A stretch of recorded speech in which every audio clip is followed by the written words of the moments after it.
Hey, how's it going, YouTube? How y'all doing today?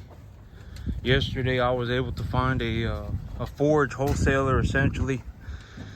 So this is what I came up with. Yesterday I found a guy who's found a man who's selling soybean hay for $205 a ton, delivered to my delivered here. $205 a ton. So I got that hay on the way over here, and so this is my plan right now. So the big idea right now is that I'm going to take the hay and I'm going to mix the soybean with the corn stalks, and I'm going to feed it to these animals as I'm going to give them a bale of each. I'm going to give them a bale of the corn stalk, then I'm going to also give them a bale of the soybean to feed to these animals, free choice as hay. But I guess not to these animals, because my truck is ready and I'm gonna go pick up my truck this morning. But I'm gonna feed that to these animals as forage. And so when I run the numbers on the corn stalk bales, I pay $40, I pay $80 a ton. And then on the soybean hay, I pay $205 a ton. So if I split that down the middle, it's about $140 a ton. And then I think about a third of it going to waste. I'm paying about $200 a ton. So I'll be paying about $200 a ton for forage. And the thing about forage is that I don't need to feed it to these animals all the time. I only really need to feed forage to these animals when I don't have grass. And so realistically, it's only maybe about 3 or 4 months out of the year that I don't have grass is when I feed these animals forage. And so I purchased enough forage. So if I ran the numbers, and so if I spend about $3,500 a year on forage, I will have enough forage to feed cattle forage year round, because the rest of the forage I can just plant it myself and I can feed these animals the forage that I grow here. But in terms of having forage put away, in terms of having hay put away to feed the cattle, in terms of a worst case scenario, it'll cost me probably about $3,500 to $4,000 a year. So if I spend about $40 a month, it'd be about how does that run? It'd be about $400 a month.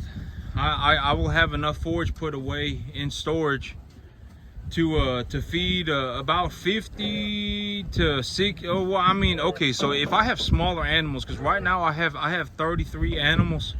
I have 33 animals, but they're pretty large. I don't think I'm ever going to raise animals to this size again. These animals are pretty hefty.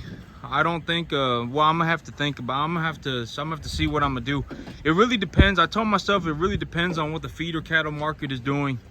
If the feeder cattle market starts falling off of a cliff, if it starts to drop, I would try to rotate. I would put an effort to rotate the cattle out faster. And so if the feeder cattle market is steadily falling, and it looks like it's going to steadily fall over a longer period of time, it's not in my best interest to hold animals for long periods of time to feed them to a real heavy weight, because the longer I hold it, it'd be like swimming against the current. If the feeder cattle market is falling, I don't want to be holding on to animals for a long extended period of time. I want to be rotating them as quickly as I can. And so I'll have to see, but I don't think the cattle market is gonna fall. Personally, I don't think so. The inventories are too low, and from my understanding, the feed yards are still having issues with profitability. But the feed yards are having issues with profitability, but so are the packers, from my understanding. But the thing about the packers is that the packers, they are able to regulate the price of the final product. Like when I go to buy a steak from the store, the packers, if they having a real hard problem, if they having a real bad problem with profitability, they can just raise the prices on their steaks, right? And so but the feed yards, they either need to get cheaper feed or they need to get more expensive cattle. And what it looks like right now to me is that even if the feed does fall by a bit, I mean, we're gonna have to get some more expensive cattle. the feeder cattle market's going to have to either stay steady and the calf price is going to have to drop, or we're going to have to. I personally think that the feeder cattle market is gonna inch higher. I think it is gonna crawl higher, and that's personally what I believe. The inventories are so low right now, and so when I run my budget on the so I ran the budgets on everything to make sure that everything makes sense. But if I bring in smaller animals, I could probably feed well, here when I run the numbers, when the weather's good, I can run about, if I'm gonna run 2.5 weight to 3.5 weight animals, if that's the weight range that I'm looking for, I can raise about maybe about 70 to 100 of them on 10 acres. So I can put about 7 to 10 animals an acre. Realistically, that's what I'm able to do. And but I'll have to see, because my big idea in terms of the number of cattle that I'm going to raise is to only raise enough cattle so that when I put my cattle inventory and my grain inventories together, the sum of my cattle inventory and my grain inventories need to match my income, so that I'm able to leverage for the cattle and I'm able to leverage for the feed, and then I'm able to write off my income. So that's the plan. So the more my income grows, the more cattle I raise, because the more leverage I take to purchase more cattle and to purchase more feed, so that I'm able to write off the excess income, so that I'm not stuck paying income tax. That's the big idea. And that's also why, like, when I look at feed, right, and I say, oh, this feed is going to cost me $400 a month, I don't really care about the money. What I care about is it a good investment? Because if it's a good investment, I can get the banker to give me the money, and then I can just take the money. Because realistically, if I go and I purchase, let's say I purchase $10,000 worth of feed, and I need to pay 1% a month for that $10,000, or for that $10,000, I'd be paying $100. I'd be paying $100 a month to borrow 10 grand. And so if it's a good investment, it don't really matter to me what it costs me. I don't care about the money. What I care about is the soundness of the investment. Because if it, like if I purchase grain, right, and I go and I purchase let's say like I go and I purchase another lot of 11 tons of grain, and it costs me $3,500, right? If I purchase $3,500 worth of grain, I can write that off of my income tax. I can write that off on my income. The banker will give me the money, and then I will also be sent a check from the government for my income tax returns, because I won't be paying income tax, essentially. Because the grain, it's accounted for as an asset for my LLC. And so the bank gives me the money, the government gives me the money back, and then I just pay 1% a month.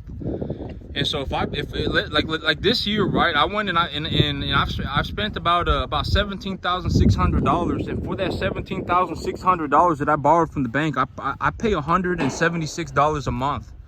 I pay $176 a month, and that $176 a month that I pay goes and pays for the debt that I borrowed. So I borrowed $17,600. If I pay $176 to the bank, the $176 is reduced from the $17,600 that I borrowed. And so, technically I'm just paying back my debt 100%. And so that's my whole mentality, that I don't care about the money. I don't care about the money. What I spend my time looking for is good investments. If it's a good investment, I'll do it. And if I'm able to cash flow it, then I know it's a good investment, right? Because on this farm, I haven't even sold many animals. I've sold maybe 2-3 animals, and I've already made about $8,000, about $7,800, and I haven't even sold my cattle yet. I've only really sold 2 or 3 animals. And so, if I start selling animals, I'm going to make some hefty money. But the thing is that if I make money, I either need to invest it or I'm going to get taxed. And so those are my 2 options. I don't get to keep the money. And so when I think about my long-term investment plan, the long-term investment idea is to take my income, is to have an idea of what my income is, and then purchase enough assets on leverage to write off my income. That's the long story short for the big business plan. And so when I do things like purchase hay, and when I do things like purchase grain, and when I do things like purchase cattle, all of that are tax benefits. I get huge tax benefits on everything. And then I also, if the cattle grow in size, if the cattle get bigger, I get paid per poundage on the animals. And so I make more money as well. So I make money, and then I make more money. And then my expenses are also extremely low. And so that's the big business plan idea in terms of the business idea, right? In terms of how do I make money? Because, you know, the whole, oh my God, what am I going to do with the 400? How am I going to pay $400 a month? I can't do that. Oh man, you know, if I want to run 50 cattle, it's going to cost me, $500 a month. How am I going to do that? But me, I don't think like that, because, you know, worrying about money is a death loop. If it came down to it, right, and it was a do or die situation, and it was like literally I had to do it, or I had to die trying. Those were my two options. Either I was gonna die or I had to do it. I could find a way to make $750 a month. It's not a big deal. I could find a way to make $750 a month, and I could run the 50 cattle. And I could purchase everything that I need. You know, the money's not the money's not the problem. When it comes to the cattle business, the number one thing is that the cattle do not die. If the cattle start dying, you know, especially with these lightweight stocker calves, the smaller a calf is, the easier it is to kill the calf. And so when dealing with 2.5 weight animals and stuff like that, when dealing with real small animals, the only thing that I really worry about is not killing the animals. That I have to keep the animal alive, and I have to keep the animal growing. Those are the things that I worry about, because as long as the animals do not die, and as long as my business plan is somewhat sound, losing money in the cattle business is very difficult. Very difficult. As long as my feed costs are somewhat you know, like I wouldn't want to go and buy $500 ton hay. Like, I wouldn't want to do that. You know, if my hay is $150 a ton, and if my grain is $300 a ton, $325 a ton, and I get that all tax, I get that written off on my taxes, and all that stuff, the chances of me actually losing money in the cattle business is almost zero.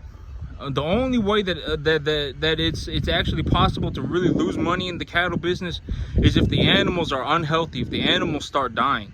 That's just about what it is. But that's it for me today, YouTube. Y'all have a good one.